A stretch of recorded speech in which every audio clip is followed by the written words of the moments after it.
Hey folks, Bill here from Survival Lore. Thank you for joining me today. I got another video for you. We're going to go over some stuff today.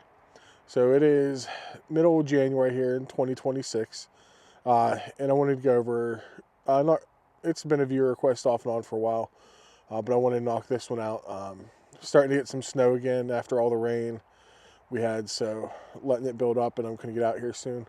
But I wanted to go over this video, and we're going to go over stuff I would recommend getting when you're first getting into practicing wilderness survival skills and stuff like that. So I have everything in here. We'll go through it, and there's going to be some specific stuff that I would say yes to that specific thing, and some others that are placeholders to show you what you're looking for. So we'll get into it. Thank you guys for the support. I've been sick the last couple weeks. Then went to film last week. Had a pretty rough car mechanical breakdown and had to take care of that. So we're back out this week, getting out here and filming for you guys. So we'll get into this. First thing I'm going to recommend, get a decent pack. It doesn't have to be super expensive. And something that is important to remember, Facebook Marketplace, eBay, these are your friends. You don't have to buy a brand new pack. Just get one that works, something that's quality and that can carry everything you're planning on using. So this is an LL Bean Continental Ruck. I picked this up a long time ago. I believe it was on eBay, and I think I paid like $35 for it shipped. So you don't have to spend a ton of money. You can get a JanSport backpack all day on like Facebook Marketplace for dirt cheap, whatever it may be. My recommendation is getting a solid pack to carry what you plan on taking out and practicing with. So we'll get in here. I'll break into the main pocket first. This stuff is in no particular order, so we're going to go through. First thing we have here, this is rolled up, but this is a nylon poncho. This has grommets on it. For me, I don't plan on using my poncho as a shelter. You have the option of doing that if you would like to, but for me, I want my poncho to do one thing. I don't want to get it out, tear it up. I want this to be waterproof, as water resistant as possible when I need it and it starts raining. So I keep it bundled up with a piece of shock cord here. Whether it's my haversack, my backpack, I always have a poncho with me, because practicing those skills out in the rain is a key part of building that repertoire of being able to create a fire, a shelter, navigate, just work in inclement weather. So you want to have a poncho because you want to be able to practice in all kinds of different weather, and rain mainly. So we got a ponchos first off. You don't have to spend a bunch. You can get Frog Togs at Walmart. You can get a disposable poncho. If my recommendation, spend the $10, $15 on one of the Frog Togs ones from Walmart if you don't want to spend a bunch more on one from like Miltech or any other name brands, One Tigress, whatever the brands are on Amazon. This one's an old Coleman Outfitters. This one's probably 20, 25 years old, and it's still kicking ass. So we have that. That's my poncho. When you're practicing your skills out there, firecraft mainly, you want to be able to do it in the wet weather. So having a poncho to keep your body dry and everything, that's a big plus. So I packed this. This, you guys have seen, this is a grabber space blanket. When a lot of people talk about buying a tarp when they're first getting into this, this is usually the go-to. This is usually the go-to recommendation, whether it's a grabber, Arcturus, whatever it may be. This has always been, for the last couple decades, the go-to recommendation for anybody getting into practicing wilderness survival or even bushcraft. For me, these serve a purpose, a very specific purpose. I do not recommend them all that much because these grommets tear out so easy. You can try and reinforce them. You can see this isn't my fault. This is my Arcturus one. They do a little better by sewing in the fabric, but even then I've had these rip out, and they rip out fairly easy. The primary purpose, if you're going to use this, is if you're practicing making a more super shelter, then I feel this is the best space blanket to go for if size isn't too much of a constraint. If practicing that super shelter is your main purpose of going out, and you're going to rely on that, then this is a well worth investment to use in that specific occurrence, because you're going to put it together in a form that doesn't rely too heavily on these grommets. This is going to be a liner to the overall shelter to catch that radiant heat from the fire in your body. So that purpose, this serves very well. As a tarp for a standalone shelter, I think these are pretty terrible, actually. The grommets rip out. Yes, they're reflective. Yes, you can get them in bright orange.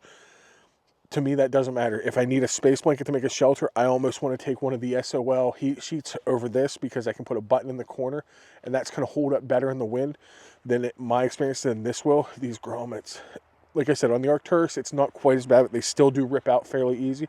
The old grabber blankets, they would rip out so fast. You'd have it pulled out, and you'd have the lining here, just a big angle of it pulled out and ripping, and it destroys these blankets real quick. So keep that in mind. The tarp I recommend, this in his mind, this is an Integral Designs, steel nylon tarp. It doesn't have to be this. If you can, this is one of the things I would tell you to save up for a little while and then buy once. You can get brands like One Wind. There's a few other on Amazon. One Tigers makes one. There's a couple others. You can get one from Edwa Gear. They're a little more expensive. Steel nylon tarps are starting to get come down in price. That will be my recommendation. Save up to get one. Or I saw that Gorilla actually started making tarps. They have fabric tie-outs on them. They are the heavy-duty kind of standard tarp material you're going to find at a Walmart tarp. They are a lot heavier duty. I have one at home. I should have brought it with me. But they have 4 nylon tie-outs sewn into the corners. And that's going to hold up a lot better, and that tarp's a lot heavier dutier than something like this. So whether it's a steel nylon tarp or something like those Gorilla tarps, check those out. That would be my recommendation if you're looking for a when you're getting a shelter option, because part of practicing survival skills is doing more with less. So a tarp shelter is going to be your number one go-to. You want to be able to set up quickly into whatever it may be to practice those skills in. So a tarp, whether it's a steel nylon or something like that Gorilla tarp, would be my recommendation. This is your last resort. If this is what you can get, so be it. Make do with what you can. Be careful and be responsible with those eyelets. But that is my recommendation. Those Gorilla tarps, I think they start like 25. These are right around 22, 23. So you're not spending all that much more for the Gorilla tarp. And it is heavier duty, and it has the fabric tie-out. So that's something to keep in mind. If you can't afford it, get a steel nylon tarp or even a canvas tarp. But this would be my tarp of last resort. Remember, I do recommend it for the super shelter builds. I've done them.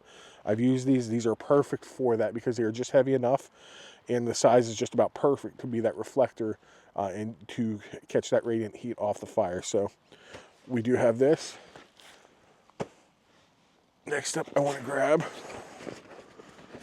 is probably my first recommendation out of everything in here. Get a good book. My recommendation is going to be Bushcraft by Mors Kochanski. I live in the northeast of the United States here in Pennsylvania. Yes, this book is meant for the boreal forest, but there's a lot that you can relate to here in the eastern woodlands. The information in here is dense, but it's put in here in a way that's easily obtainable and easily to digest. Mors goes over a lot of different things: sheltercraft, firecraft, knife skills, plant identification, plant uses, shelters, a ton of information in the just about 300 pages. This is my number one recommendation. If somebody's looking to get into wilderness survival skills, get this book, read it, pick somewhere to start practicing, and go from there. That is what my biggest recommendation will be. This is probably pound for pound, page for page, the most useful wilderness survival book on the market. We owe it to guys like Mors, Bradford Angier, these guys, to learn that knowledge and pass it on, practice it, and keep it going for future generations. And this book is the best first step, in my opinion, to get you there. So this book, Mors Kochanski's Bushcraft, is my recommendation. If you're first getting into wilderness survival and practicing the skills, this is where I would start. You're going to need some kind of cordage. I know everybody talks about 550 bank line. You can get some of the Dyneema. My recommendation is number 18 bank line. You can cut this up, practice building shelters. You can see I'm here. There's a lot of blowdown. there's a lot of things you can use to tie together and form primitive shelters out here. And most stuff you don't even need to tie together. So bank line for me, yes, it's not going to be suitable unless you triple braid it maybe. Even then, it's not going to be the best for hanging a hammock or something. You can use it to make ridge lines. But this is going to be your material out there for tying out guy lines, shelters, putting stuff, lashing it to your pack, building crafts. You will cut this, you can use it, and you won't feel bad about it for like you do cutting paracord sometimes. You don't have to burn the ends like paracord to keep it from fraying. You can just cut it and keep going, and a roll will last you a long time. So bank cord, specifically number 18, not the 36. The 36 is a little heavier. This 18, in my experience, covers you pretty well. I do recommend carrying some 550 cord for setting up heavier duty stuff. But this number 18 bank line is kind of cover most of your bases, whether it's sheltercraft, lashing stuff to a pack, making a Roycroft frame, binding snowshoes, putting them together. This is going to be perfect for filling most of that crafting work you're going to do when you're practicing and you're learning wilderness survival skills. Next up, another of the main components of practicing wilderness survival for me is starting out with a wool blanket. This is just a surplus wool blanket. I think this is an 80-20 mix. When you're getting into it, this will be perfect. This is not the greatest wool blanket. It's not a Hudson Bay. It's not a Pendleton. It's not a Whitney or a Trapper Point. But this will get you due when you're learning. You can be rough with it. Use it to cover as a ground cloth. Use it to cover up whatever it may be. Use to carry leaves, build browse beds. Whatever it may be, this thing's going to be tough enough. And it's inexpensive enough to where you're not going to feel bad about using it. I'm at a point where I carry, usually it's a Trapper Point blanket or a Hudson Bay. Both I interchange, and sometimes I take both when it's even colder out. I use them. I do the same thing with them I would this. I don't have a problem with that because that's why I have them. They serve that purpose for me when I'm out in cold weather. They are cover, they are tools, they are utilities for me. Getting it cheap, inexpensive, it's not cheap, I should say. It's inexpensive. These run about $30 now. You watch Facebook Marketplace, you can get them even cheaper. You'll be surprised, you can find lots of them sometimes for relatively cheap. That is where I look for most of my used gear locally first, is Facebook Marketplace. As always, do your due diligence, research what you're buying and all that. But this is the next thing I would recommend if you're looking at the things you need to purchase to start practicing wilderness survival skills and learning how to implement such items. So we've got our wool blanket, we have our cordage, some kind of tarp, poncho. What else we got in here? So next up, we have a knife. For years, I would have told you start out with a decent Mora knife. I've switched. I know a lot of people could have found that a little a bit of a heresy, but my go-to recommendation now, if you're just getting started, I'm not making money off of these. You're not going to see a link down in Amazon, down in my description for these, but these Jorgensen utility knives, they were $9.99. I believe they might be $10.99 now. They are carbon steel, SK5, and they have a full tang back here, and it is a thick tang. This is akin to the Mora Bushcraft Black, and almost a step below the Mora Garberg. And it is $9.99 shipped, yes, and it is in the bright fluorescent orange. For a beginner knife, this is my recommendation. It's heavier duty. You can baton with it. You can cross cut. You can do whatever you need to. You can dig with it because it is a strong fixed blade. It isn't a rat tail tang where it's going to snap. You can abuse this knife and it will keep working for you, and that's why I recommend it. The price point of I believe it was $10.99 on Amazon last I checked, is almost impossible to beat at this point. Yes, I know Ragweed Forge will ship your Moras for $6.99, and there's nothing wrong with a Mora if that's what you want to go with. That will get you by. For me, though, I've been using these. This is my primary neck knife now. I've been using this one since October, and I put it through some very hard use. Excuse me, it's kind of probably make a lot of noise in the camera. You can see it's well used, very patinaed up. That's been my go-to neck knife for the better part of 4 months now. I've beaten it pretty well, and it just keeps kicking. And that's why this has taken over the recommendation from the Mora 511, which used to be my recommendation for an intro knife. So the Jorgensen utility knife, would be my recommendation for anybody looking to get into wilderness survival. It comes in only in the fluorescent orange, which I like. The sheath is secure. There's no doubt about that. And it comes pretty sharp. You probably will, just like the Mors, if you want to strike your ferro rod with the spine, you will have to take a file to it. Some come with a burr, some do not. It's going to take you 2 minutes with a file to put an edge on that back spine. So that is the knife I recommend, the Jorgensen Utility. And more will get you by. But this, because of the toughness, that SK5 steel gives a lot. And it is a pretty thick chunk with that tang that comes back right to the back of the handle. That is my recommendation for wilderness survival. Up next, let's see what we got. Oh, another tarp option. This is a good tarp option. I know I wanted to bring a couple different versions. This would be my recommendation. This is the USMC Marpat tarp. This doubles as a poncho as well. This would be the best recommendation for a tarp, in my opinion, for someone just getting into it. It's heavy duty, they're relatively inexpensive. You can beat them up. They're not going to tear if they get stuck on a briar real easy. These are just tough, fairly compact tarps / ponchos. This is a tarp poncho you can use as both, and you won't regret having it. You won't be afraid to use it in rough manners. So that USMC Marpat tarp, that is my #1 go-to recommendation for anybody just getting into practicing wilderness survival. Let's see what we got. Next up, a good folding saw. I used to recommend the Corona saw because of its inexpensiveness, but it's went up in price recently, so I go back to the Baco Laplander. This is just for a beginner. These are the recommendation for one reason primary, and that's because they are tougher generally than the silky saws. The silky saws flat out cut better. There's no arguing it. A silky saw will this size silky saw will outperform this day, night, repeat every time. So, but this works really well. It's very tough. And again, it comes in the fluorescent orange, which is what my recommendation would be. When you're starting out, everything you can get in fluorescent orange or a bright color, do it. It's going to help you from losing stuff if you drop it, especially out in the woods. And it's just going to be that much more beneficial when you're looking for stuff at camp, whether it's getting dark, whatever it may be. A good folding saw is going to be my next recommendation if you're getting into practicing wilderness survival skills.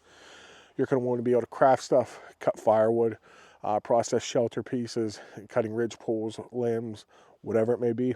This Baco Laplander, it's proven. It's been used for decades now. You guys have seen this all over the place.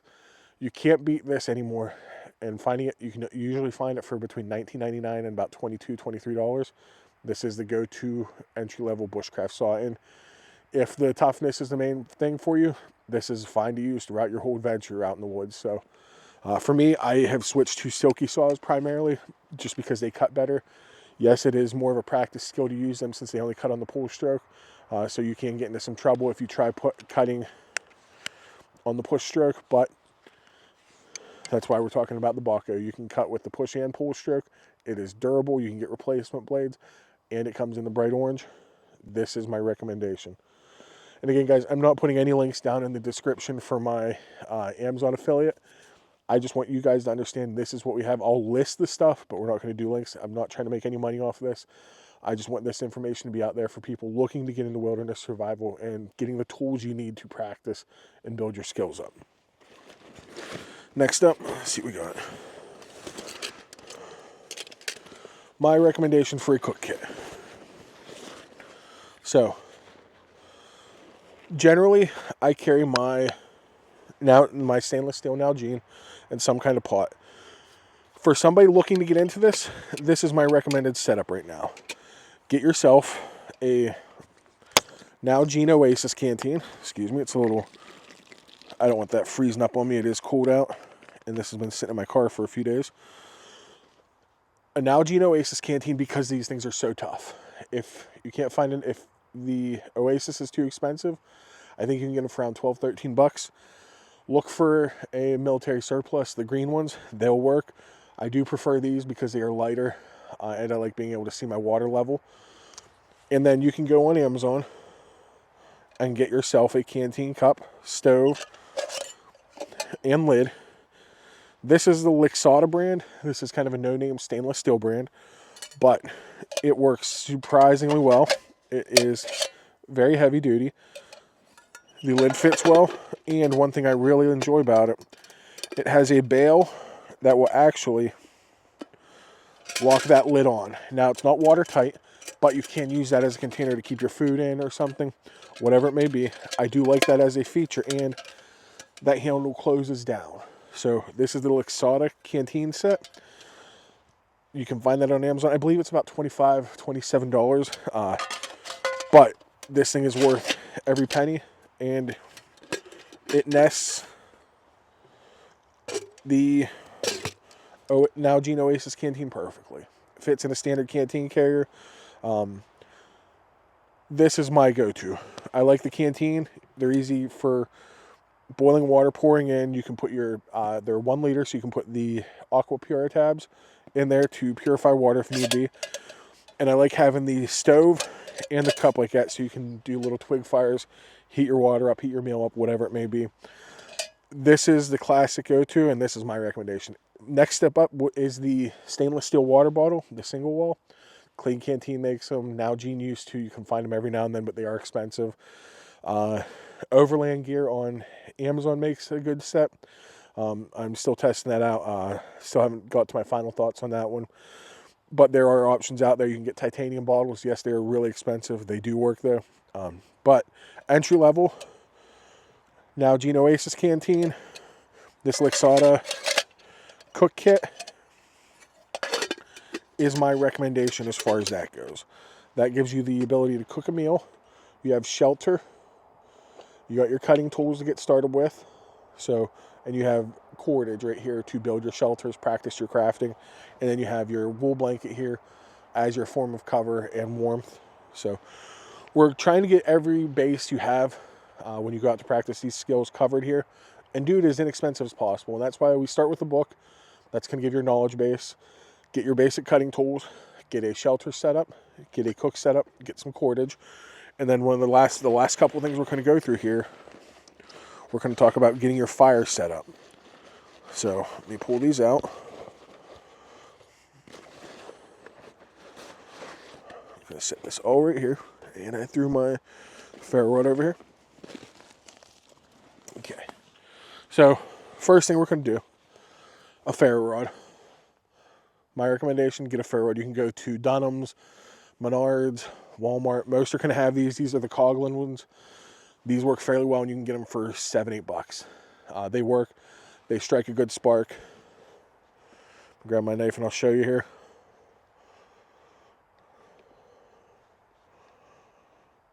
Oh, coat's tangled up. There we go. We have, that will strike a good level of sparks. And that's just the Coghlan's Fire Steel. Remember, this kit is to practice building those skills. So Fire Steel should be one of your most practiced ways. It's going to be infinite sparks for the most part. I take that back. It's not infinite. It's going to give you long-term sparks. It is a consumable way of fire, though, so that is something to keep in mind. This will give you sparks in wet, windy, whatever the weather may be. This will give you sparks. This, for me, is one of my primary fire starting ways. So we have that, a ferro rod. And there's going to be different ways. There are different videos out there how to use a ferro rod. You want to get that and practice with it, doing different ways. Next up, this is my primary way of starting a fire, and one of the ones I recommend most when practicing survival skills, and that is flint and steel. So you get your piece of flint, chert, slate, whatever it may be, and you're practicing with a hardened striker. For me, this is my go-to fire starting method. Yes, it's not the easiest, but it is the one that's going to provide you with that almost infinite spark. Between this and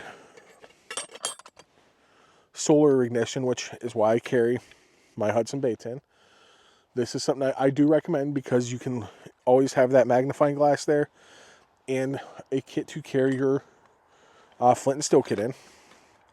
But flint and steel is my number one recommended way, because that's It's a difficult way to learn. It's something that's going to build your stamina. It's going to teach you lessons when it comes to firecraft that no other way will. It's going to teach you repetition. It's going to get your angles right when you're trying to learn how to get those sparks to fly off there. So flint and steel is one of my most recommended ways. Ferro rod is next. Those are the two I would recommend. You can get a good flint and steel kit for $20 on eBay, on Amazon, and a ferro rod again. You can get this for $7, $8 at the big box sporting goods stores, or you can buy one of the Bayite or Uberleben ferro rods off Amazon. Whatever your choice is, those are my two first recommended go-tos. Because remember, we're practicing skills. It is a skill to use this properly, and it is a skill to use a flint and steel kit properly. We want to build those up because you want to have those in your repertoire should you need them in the future in an actual situation. After that, we talked about tools. I should have included this then. Get a way to sharpen your tools. This is a Fall and Even DC4 with stropping compound on the back. This is a good one. These run about 25 bucks now. And they're great because they're pocketable, they're small, but they work very well. This is a good option for sharpening. You can also look at ceramic rods, Smiths. Different companies make sharpeners. You can get those relatively inexpensive. That would be my next purchase, and practice sharpening your knife. If you want, you can go on YouTube and use the sandpaper mouse pad technique taught by Iz Turley, and I know Mors shows the sandpaper technique as well. There are different versions of that online. Great options to look for and learn how to sharpen a knife. For me, though, I want this because it works. I have the stropping compound on the back to pop that edge. So we have the Fall and Even DC4. When you add that with your saw, your knife, you can maintain your tools. Because remember, you want to have your knife as sharp as possible. Having that sharp knife allows you to put the least amount of effort you have to when you're making your cuts, whether it's a push cut, draw cut, whatever it may be. Having that sharp knife is going to keep you as safe as possible. Because remember, we are using sharp tools. We are out here. You can get hurt with this. Having that as sharp as possible is going to limit the ability for you to hurt yourself, because you're going to put the correct amount of effort and not overexert yourself and force yourself into a mistake and slip. So that's something to keep in mind. Next up, a headlamp. Just whatever you can get. You can get decent headlamps, fairly cheap, Coast. The energizers work really well. But if you want to practice at night, get a headlamp. My recommendation when you're first starting to practice at night, don't do it in the woods. Go out in your yard, turn your headlamp on, start by practicing building a one-stick fire by headlamp. That's a good way to start, and that's my recommendation on how I would start practicing to work at night. So a decent headlamp, it doesn't have to be super expensive. You can get a good headlamp under $20 now these days. Let's see what we got left. Getting down to the last couple things. Right here, this is just a stand-in. This is a first aid kit. So put together a solid first aid kit. We're practicing with knives. We're out in the woods doing stuff. We could get hurt. We want to be able to take care of ourselves. We want to be responsible for ourselves. We are our number one caretaker. So having a good, well-stocked first aid kit is our primary source of self-care. So my first thing I recommend, if you have the ability, find a first aid course locally, take it, whether it's through the Red Cross, whatever it may be. Learn how to use a tourniquet. I've seen people get hurt. I know people who've gotten seriously hurt out in the woods that should have and did require a tourniquet. This can make all the difference. This isn't going to save you if you hit an artery on your body. You have to look at other ways and account for that. But you get a bad cut on your wrist, your leg, whatever it may be, this tourniquet can help. It will help. It will stop the blood flow and give you hopefully enough time to get rescued, whether it's calling or working your way out. Also, inside you want to have basic blood stopping stuff in here. Compressed gauze. We have moleskin, some medical tape. We have an Israeli bandage, and we have some waterproof bandages because you want to be able to close up cuts on your hands and take care of lacerations, stuff like that. We also have some basic medications, Imodium, allergy pills, painkillers, all that in here. You don't have to have a fancy first aid kit like this, but the kit itself, the pouch itself doesn't matter. the contents are what does. And that's why, look at that. There are plenty of companies out there. I don't recommend getting the over-the-counter store-bought first aid kits. If you want to get those for a container or something like that, that's fine. But do a little bit of research. Look online. There are resources out there. Put together a solid first aid kit and carry it everywhere. Having this, leaving it at home is not going to do you any favors. So a good first aid kit is one of my most important things I recommend when practicing wilderness survival skills. This is wilderness survival. Part of that is survival. A bleed out is going to kill you. Having the ability to stop those and keep working and provide for self-rescue is major. So a good first aid kit is very high on the list of stuff to get when you're starting out. And last up, we have a map and compass. So you can go to My Topo, pick up a map, topographic map, learn how to read it. There are plenty of books out there, Ways of the Pathfinder, the military navigation manuals, whatever it may be. Getting a map of your general area of operations, where you're going to be, learn to read it, there are ways out there, learn terrain recognition, and get yourself a compass. Get a compass that's not going to be too much for you. My recommendation, start with a small base plate. When you're just getting into it, the key to a compass isn't necessarily being able to navigate out of where you're at. The key to a compass is being able to walk a straight line in dense forest. This lets you set your azimuth, pick your direction, and it's going to let you walk in a straight line. That is the most important use for a compass when you're just learning wilderness survival. It's not going to be to navigate. That will be something you learn. That is a skill you will learn along the way. That is a skill that you have to be very adamant about learning, in my opinion, because navigation in the deep woods has been very important. That's the number one way to get lost, so you want to avoid that. But that will come in time. If we're starting out, we're going to learn how to use this so that we can walk in a straight line, so we know where we're going and we're not finding ourselves walking in circles, which can happen and does happen very often in the woods. So get a good base plate compass. Brunton, Silva, Sunto, even Sun Company now are making decent compasses. Learn how to use it. Learn how to use it to walk in a straight line, and that will get you pretty far. Once you get your map, that's when the next book I suggest would be one of the military field guides on navigation. They go over as detailed as possible, and it's put out in a manner that is very digestible. That it's set out there for recruits who are young men, young women, and it's easily digestible and it teaches well. So that would be my recommendation. Once you get your map and your compass, learn how to walk in a straight line first, get that manual, read up on it, and then learn how to navigate with a map, compass, protractor, and all your map tools. So that's what I would do with that. So guys, that goes over it. We got our basic stuff here. We're not going over any C's or acronyms. This is the general stuff I would recommend if you're looking to get into practicing wilderness survival skills. Basic tools: a knife and a saw and a sharpener, poncho, some kind of tarp, cordage. We have bank line here, cook kit.